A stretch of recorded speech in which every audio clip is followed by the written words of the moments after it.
Di antara yang diancam dengan ancaman yang keras adalah yang menggambar dengan niat, tujuan serta keyakinan untuk menandingi Allah, menyaingi Allah. Jadi gitu. Ini sudah jelas, semua sepakat bahwa itu tidak dibenarkan. Lalu kemudian yang ketiga, ini terkait dengan gambar-gambar apapun yang itu masuk dalam ruang lingkup kemewahan yang berlebihan. Jadi ruang lingkup kemewahan yang berlebihan. Jadi, nah di sini itu sifatnya maksud beliau. Kalau untuk bagian ini relatif. Jadi karena sesuatu yang bagi si A itu kemewahan, bagi si B tidak. Atau konteksnya masih seperti ini kan disebutkan dalam konteks hati-hati tadi. Jadi beliau ketika melihat ada gambar burung di horden atau di tirai semacam itu, beliau jauhkan, singkirkan itu. Nah, ini beliau menyebutkan konteks faktor penyebabnya. Yang pertama disebutkan karena aku kalau melihatnya itu ingat dunia, tidak ingat akhirat, misalnya gitu. Atau yang lainnya, ini kalau aku salat, gambar-gambarnya itu menggangguku di dalam salatku, jauhkan. Jadi ditekankan faktor pengganggunya. Nah, dari sini sehingga ketika hal itu bisa berfungsi apapun, ya berarti di sini tidak khusus untuk gambar, apapun yang bisa berfungsi mengganggu, memalingkan atau membuat orang akhirnya kemudian lebih ingat dunia dan semacam itu, dijauhkan. Tapi itu kan bisa berbeda-beda. Itu konteks itu. Lalu kemudian khusus untuk untuk fotografi itu belum di sini mengutip fatwa salah seorang ulama, dan beliau tentu ulama Mesir, salah seorang mufti Mesir dulu. Jadi Syekh Muhammad Bakhit itu salah seorang mufti Mesir pada zaman dulu, itu menyampaikan fatwa bahwa kalau untuk foto-foto dari hasil jepretan kamera fotografer itu tidak termasuk dalam cakupan makna surah, meskipun surah yang ada dalam hadis. Meskipun ketika kata-kata surah, taswir, suar, jadi gitu, dan musawwir, jadi itu sekarang ini lebih banyak tertuju kepada justru foto-foto dari hasil jepretan kamera fotografi. Musawwir lebih tertuju kepada fotografer. Jadi gitu. Tapi itu makna baru. Dulu belum pernah dikenal. Jadi gitu. Nah, ini kita juga perlu hati-hati dan perlu jeli ketika memahami sebuah dalil. Itu nas itu yang pertama kali bahwa kita harus memahaminya. Sangat boleh jadi kata istilah yang digunakan pada zaman Nabi, sahabat, tabi'in, salafus saleh dulu, itu maknanya sekarang dalam penggunaan istilah dan kata itu sudah berubah. Dan itu banyak sekali. Ya termasuk ini. Sekarang ketika kita gunakan kata-kata al-musawwir sebagai sebuah ini, itu bukan. Kalau dulu al-musawwir itu ya pembuat patung misalnya kayak gitu, lebih dominan. Sekarang tidak, pembuat patung mungkin lebih ke an-nahat, itu pemahat patung. Jadi gitu. Sementara musawwir, jadi gitu, musawwirun yang dulu lebih ditujukan ke pembuat patung yang rata-rata untuk berhala, sekarang musawwirun itu lebih tertuju kepada fotografer. Nah, kalau yang memahami hadis kemudian tekstual kemudian dimaknai seperti sekarang, itu berarti hadis inna asyaddan nasi adzaban indallahi al-musawwirun. Sesungguhnya orang yang paling keras siksanya di hari kiamat adalah para fotografer. Masya Allah. Kacau sekali. Nah, sementara para ulama mengatakan justru at-taswir al-fotografi. Jadi gambar fotografi itu atau fotografi itu, hasil fotografi, foto-foto yang hasil dari jepretan kamera fotografer itu dikatakan tidak termasuk. Beliau mengatakan, seperti juga ditegaskan Dr. Skalu dalam berbagai kitab beliau, Itu fotografi itu hasil jepretan kamera, foto yang dihasilkan dari karya fotografer dengan alat apa itu kameranya itu bukan taswir. Kalau taswir itu membentuk, seperti arti asal kata sawari taswiran itu membentuk rupa, mencipta sesuatu yang tadinya tidak ada. Nah itu seperti pelukis itu. Pelukis itu dia dia apa itu membuat rupa, pelukis, penggambar, pemahat itu membentuk, membuat. Tapi kalau foto hasil jepretan kamera fotografer, jadi gitu, itu tidak. Dikatakan itu istilahnya atau yang lebih tepat itu adalah semacam habsudil, menahan bayangan. Jadi hasil jepretan kamera itu bukan fotografernya itu melukis gambar ini itu enggak. Jadi gitu. Tapi ini alatnya itu bisa. Jadi artinya bahwa seperti ketika kita jadi hasil jepretan kamera itu seperti foto kita atau tampilan kita yang ada di cermin ketika kita bercermin di cermin atau misalnya kita ke air gitu, air yang sangat jernih itu kan terlihat kan. Jadi bayangan kita. Nah, itu bayangan. Itu seperti bayangan yang ada. Tidak ada. Tidak proses membuat nggak ada. Tapi itu. Hanya saja bayangan itu kalau di cermin, kalau di air, atau kalau di mana saja yang bisa memberikan pantulan bayangan itu nanti begitu kita pergi, hilang. Nah ini dengan teknologi yang canggih, jadi gitu, yang tampil dalam bayangan di alat pemotretan di kamera itu bisa ditahan istilah gitu. Jadi seandainya ada cermin yang itu ketika seseorang bercermin terus kemudian orangnya pergi, ini cerminnya itu begitu canggihnya itu bisa menahan. Jadi bukan buat baru, bukan mencipta, enggak. Ya itu. Jadi itu hanya cermin pantulan saja, bayangan saja. Cuman pantulan bayangan itu bisa ditahan. Sehingga hukumnya sama dengan orang bercermin.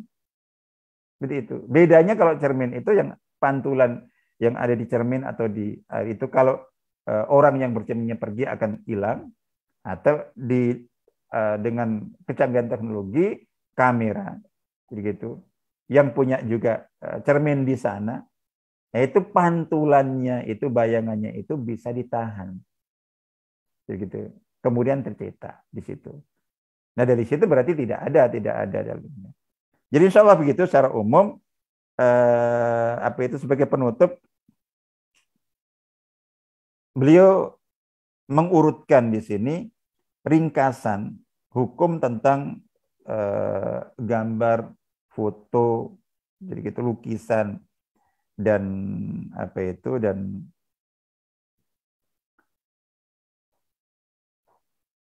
patung dan segala macam itu disebutkan adalah bahwa ini yang paling keras dan disepakati keharamannya, larangannya dan dosa pembuatnya dan juga yang memfungsikannya adalah bentuk gambar, khususnya patung apapun itu yang fungsinya itu untuk disembah dan Allah Ta'ala.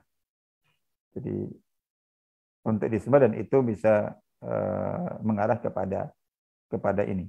Baik itu yang kepada kekufuran, baik itu yang 3 dimensi atau tidak dan semacam itu termasuk semuanya. Nah, lalu kemudian yang kedua itu adalah jadi gambar-gambar atau foto-foto apapun, gambar lukisan atau apapun, yang materi yang digambar itu adalah yang bernyawa, makhluk-makhluk yang bernyawa, jadi gitu, dan dibuat oleh pembuatnya, penggambar dan pelukisnya atau pemahat patungnya itu dalam rangka untuk menyaingi, menandingi ciptaan Allah Ta'ala. Ini rata-rata tertuju kepada pembuatnya, kepada penciptanya. Jadi seperti itu.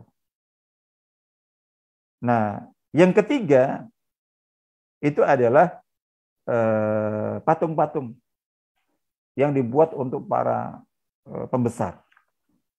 Jadi orang-orang yang umumnya diagungkan itu untuk para raja, untuk para kepala negara, untuk para tokoh, atau mungkin pimpinan-pimpinan organisasi dan sebagainya.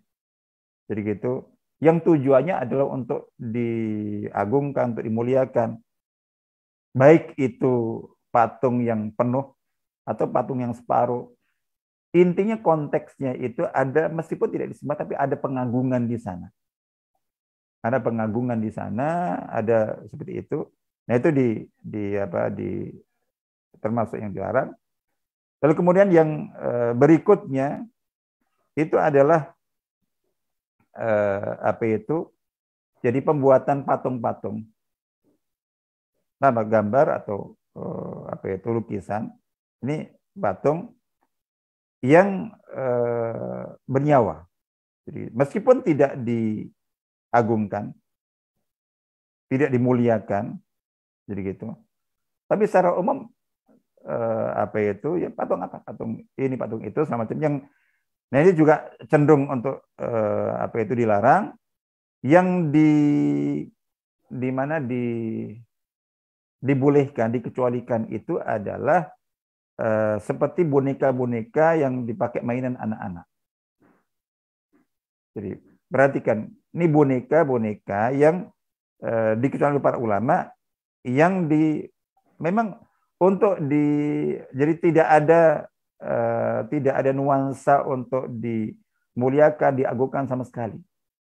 Untuk dipakai mainan, untuk mungkin diinjak-injak, untuk ditunggang-tunggangi, semacam itu secara umum itu dibenarkan, termasuk di dalamnya yang mungkin kue-kue, cake yang dibentuk dengan bentukan patung-patung hewan, tapi setelah itu kemudian dirusak, dimakan, jadi gitu. Jadi arahnya ke sana.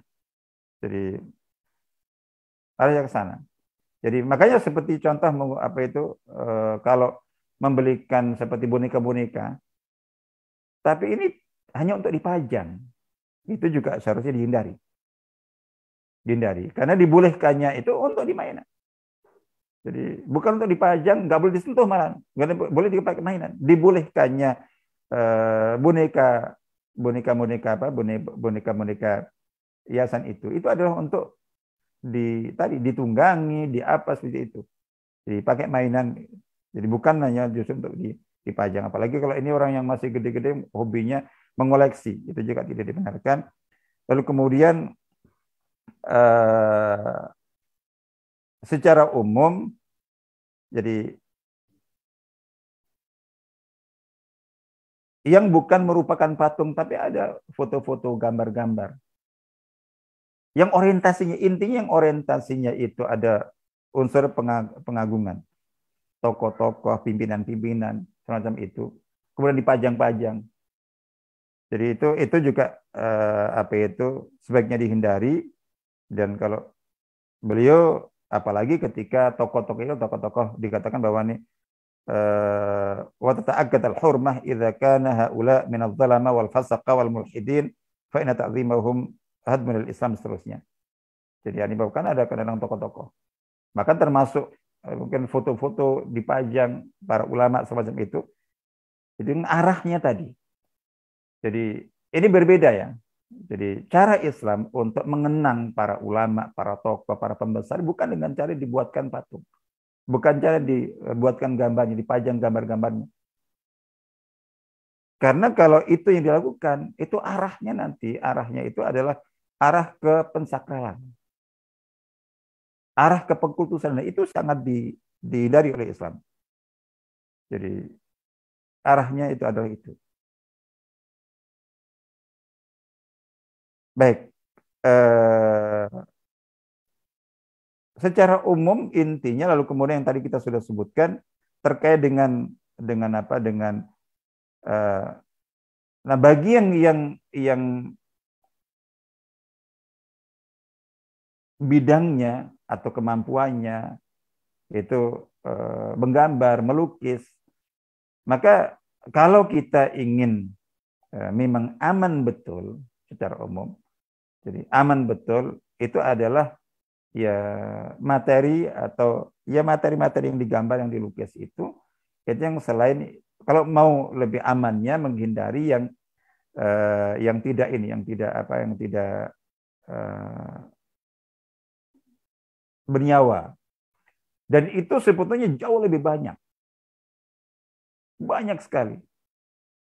Jadi artinya bahwa tumbuh-tumbuhan dengan segala jenisnya, bunga-bunga dengan segala jenisnya, pohon-pohon dengan segala jenisnya, terus kemudian lembah, pohon dengan segala jenisnya, jadi air lautan dan segala macam itu. Jadi udara dan segala macam, terus gedung-gedung apa saja banyak sekali. Artinya ketika itu yang kalau mau lebih aman sekali. Nah, selebihnya itu kalau kita bicara dalam konteks ya ada toleransi untuk sebagian ulama mentolerir itu ada gambar-gambar, foto-foto dan segala macam itu, dan mungkin lebih aman ketika misalnya sebagai contoh dalam dunia pendidikan. Jadi untuk mengenalkan misalnya anak-anak TK, SD, semacam itu ke alam sekitarnya, kemudian perlu ada gambar-gambar burung, gambar-gambar hewan binatang, mengenalkan itu. Itu kalau mau lebih aman, yang lebih amannya itu dipilih yang bukan dari hasil lukisan. Jadi meskipun untuk lukisan yang betul-betul memang tujuan dan konteksnya untuk itu tidak dalam konteks dan orientasi ke pengagungan dan segala macam pengkultusan, itu seperti yang tadi kita sebutkan. Jadi toleransi para ulama ada di sana. Tapi bagi yang mungkin memang profesinya, keahliannya menggambar, memang yang paling utama, orientasi utamakan itu diarahkan kepada gambar apa saja di alam ini selain yang bernyawa. Itu sebisa mungkin. Bisa mungkin. Sementara untuk kebutuhan-kebutuhan misalnya gambar-gambar, foto-foto yang bernyawa dalam rangka pendidikan, itu yang lebih aman, itu dipakai dan digunakan itu foto-foto yang dari hasil jepretan kamera, jadi bukan dari lukisan para pelukis secara umum. Itu kalau ingin lebih amannya. Selebihnya gambar-gambar. Gimana kalau untuk melatih anak gambar, melatih anak itu semacam itu, ya seperti yang tadi kita sebutkan. Jadi secara umum ketika jadi melatih mereka diperbanyak untuk latihan menggambar yang memang aman betul disepakati. Misalnya begitu contohnya. Begitu. Tapi untuk memperkenalkan mereka dulu kan mereka juga perlu kenal belum melihat langsung, kenal hewan-hewan yang ada seperti di kebun binatang, di alam raya ini semacam itu, di alam ini semacam itu. Ya, itu yang seperti itu banyak. Kalau untuk itu ditujukan untuk gambarnya itu gambar dengan materi dan media yang lebih aman, alam ini semacam itu. Sementara untuk yang itu cukup ditunjukkan dengan jadi gambar-gambar dari hasil foto jepretan kamera secara umum yang lebih aman yang tadi disebutkan oleh para ulama. Saya kira itu insya Allah gambaran umum ya terkait dengan masalah ini. Tentu masih ada bagian-bagian yang barangkali mungkin perlu lebih diperjelas, dipertegas lagi. Tapi sekarang sebagai gambaran umum, insya Allah kita cukupkan sampai di sini. Waktu kita sudah habis. Mungkin ada yang ingin menambahkan, yang mungkin ada yang ingin menanyakan sesuatu. Sebelum kita akhiri, silakan.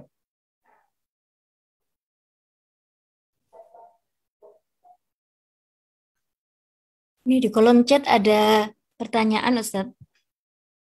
Mungkin bisa dibantu untuk dibacakan. Ini mungkin sudah disampaikan di akhir tadi ya, tapi saya bacakan, tidak apa-apa. Ahwan Ustadz, bagaimana dengan kreativitas anak-anak TK dan SD mewarnai atau menggambar hewan atau aktor-aktor film animasi? Saya bingung jawabnya saat keponakan yang masih SD bertanya. Mungkin bertanya ini ya, boleh tidaknya menggambar. Iya, secara umum yang tadi kita sebutkan ya. Jadi artinya bahwa Ya, khilafiyah para ulama yang tadi saya sebutkan itu seperti yang sudah kita sebutkan dalam cara kita menyikapi khilafiyah. Itu adalah apa itu acuan untuk kita bersikap.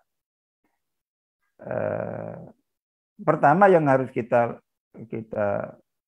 yang kita ambil itu kan kita memilih pendapat yang merupakan bentuk sikap al-khuruj minal khilaf.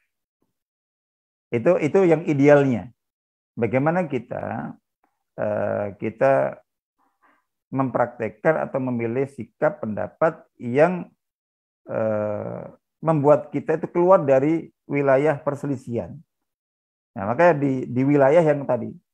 Sehingga kalau kita apa itu menggambar ini itu ya sebisa mungkin kita pilih ini kan mewarnai. Jadi ada mewarnai pohon, mewarnai bunga tidak terhitung jumlahnya, mewarnai apa itu gambar rumah, gambar gedung, gambar mobil, gambar apa banyak sekali. Misalnya seperti itu.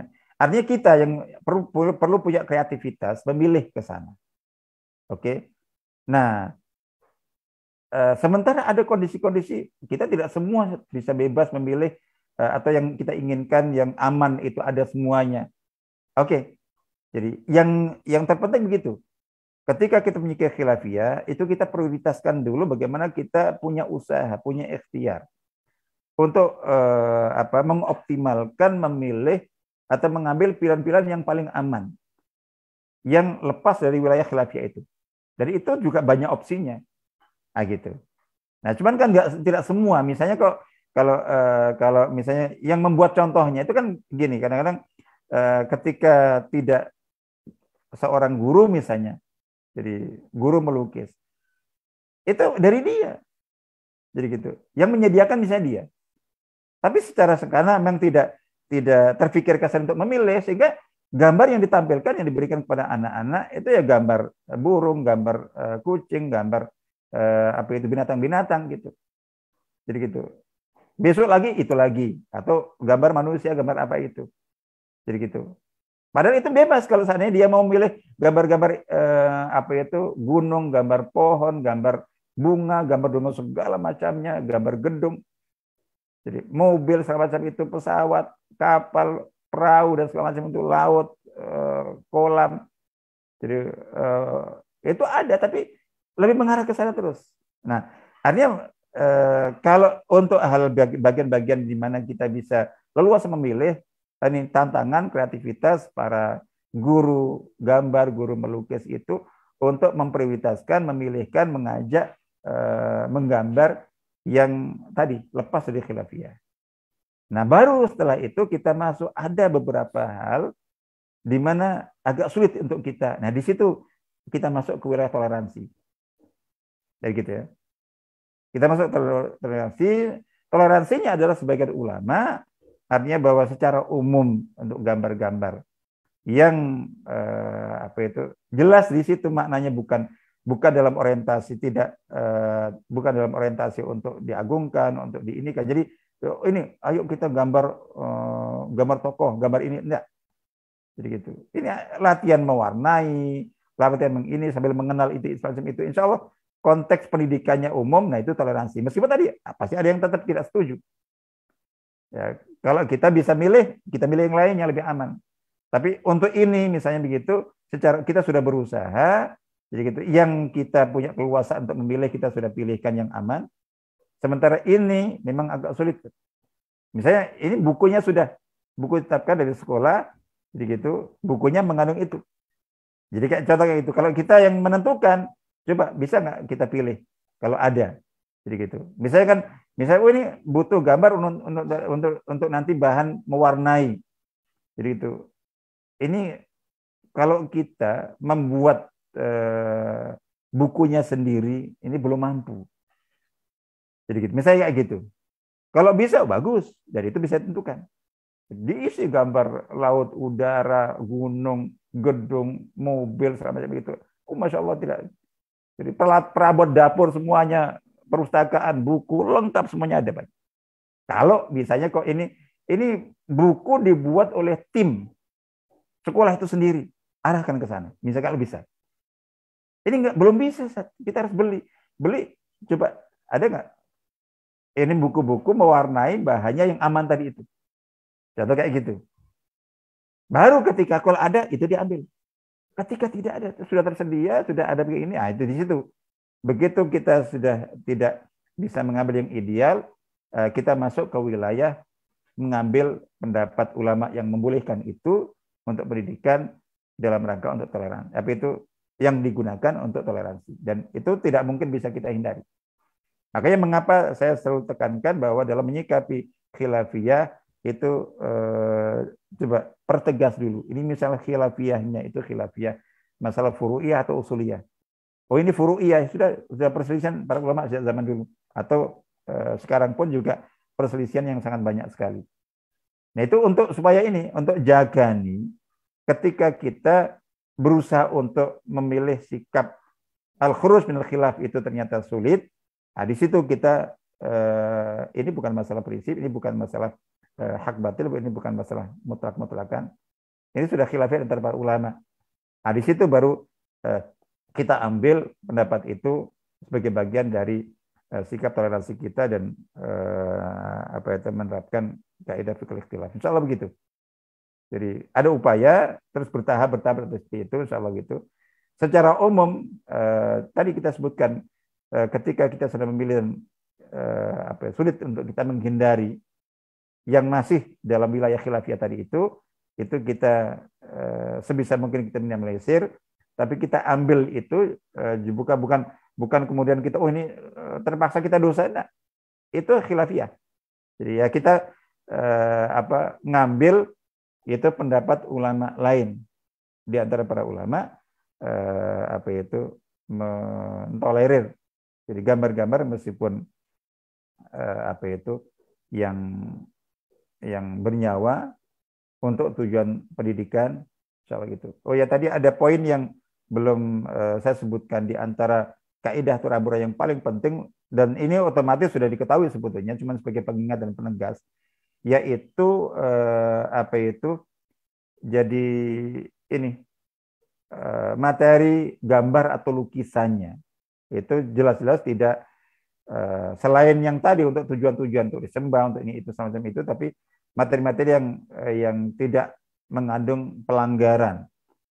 Ya kayak contoh foto, termasuk ini berlaku untuk foto, untuk gambar, untuk lukisan, misalnya gitu yang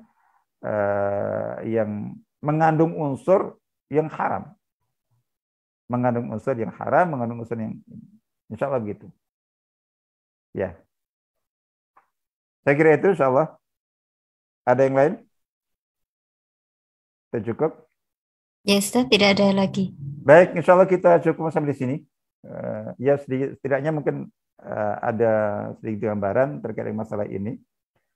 Kaidah umumnya sama seperti yang sudah kita sebutkan pada pekan yang lalu, bagaimana cara kita menyikapi masalah-masalah khilafiyah. Baik, insya Allah kita pungkasi kajian kita pada pagi hari ini. Semoga bermanfaat dan mohon maaf jika ada yang kurang berkenan dari yang saya sampaikan. Kita pungkasi dengan berdoa kepada Allah Ta'ala, semoga Allah senantiasa melimpah ruahkan rahmat dan barokahnya kepada kita semuanya, memberikan perlindungannya kepada kita semuanya, dan memberikan kesehatan, juga taufik hidayah petunjuk untuk terus kita bisa istiqamah di jalan kebaikan menuju ridhonya. Amin ya rabbal alamin. Al-Fatihah. A'udzubillahi minasyaitonir rajim. Bismillahirrahmanirrahim. Alhamdulillahirabbil alamin. Ar-Rahmanir Rahim, Maliki Yaumiddin, Iyyaka na'budu wa iyyaka nasta'in. Ihdinas siratal mustaqim, siratal ladzina an'amta 'alaihim ghairil maghdubi 'alaihim waladdallin. Amin. A'udzubillahi minasyaitonir rajim. Bismillahirrahmanirrahim. Allahumma shalli wa sallim wa barik ala sayyidina Muhammad wa ala alihi washabbihi ajma'in walhamdulillahi alamin. La ilaha illa anta subhanaka inna kunna minadh dhalimin. Hasbunallahu wa ni'mal wakil. Allahumma inna zalamna anfusana zulman katsira wa la yaghfiru dzunuba illa anta faghfir lana maghfiratan min 'indik warhamna innaka antal ghafurur rahim. Allahumma a'inna ala dzikrika wa syukrika wa husni ibadatik. Allahumma ati nufusana taqwaha wa zakkiha anta khairu man zakkaha anta waliyyu mulaha. Allahumma inna nas'aluka salamatan fid din wa afiatan fil jasad wa ziyadatan fil ilmi wa barakatan fil rizqi wa taubatan qabla al-maut wa rahmatan 'inda al-maut wa maghfiratan ba'da al-maut. Allahumma hawwin 'alaina fi sakaratil maut warzuqna najatan minan nar wal 'afwa 'indal hisab. Rabbana atina fid dunya hasanah wa fil akhirati hasanah wa qina adzabannar. Subhana rabbika rabbil izzati amma yasifun wa salamun 'alal mursalin walhamdulillahi rabbil alamin. Wassalamualaikum warahmatullahi wabarakatuh.